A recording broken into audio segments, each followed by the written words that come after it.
بسم اللہ الرحمن الرحیم۔ اللہ رب العزت نے ہمیں رمضان المبارک کا مبارک مہینہ عطا فرمایا اور اس میں الحمدللہ روزے رکھے گئے، تلاوت کی گئی، تراویح میں قرآن پاک پڑھا گیا، سنا گیا۔ تو آج آخری روزہ ہے، آخری روزہ ختم ہونے والا ہے اور آج کی رات جو ہے یکم شوال کی رات ہے اور اس کو قرآن پاک اس میں حدیث میں لیلۃ الجائزہ کے نام سے پکارا گیا۔ آسمانوں میں اس رات کو لیلۃ الجائزہ یعنی انعام کی رات سے پکارا جاتا ہے اور اس کے بہت زیادہ فضائل ہیں حدیث میں۔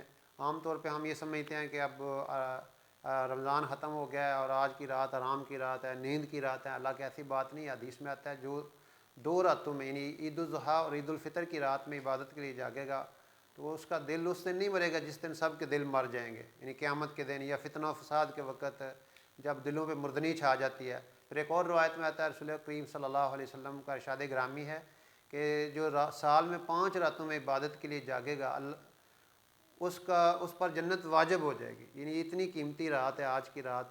تو اس میں کوشش کی جائے، عبادت کی جائے، تلاوت کی جائے، اللہ سے دعائیں مانگی جائے کہ اللہ ہمارے رمضان کے روزوں کو، تراویح کو قبول فرمائے، امت کے حال پہ رحم فرمائے اور ساری انسانیت کو اللہ رب العزت ہدایت عطا فرمائے اور ہمیں یعنی بن حیث المقام جو ہے وہ حق کی طرف چلنے کی توفیق عطا فرمائے، سچ پہ، دیانتداری پہ اللہ رب العزت ہم کو لے آئے۔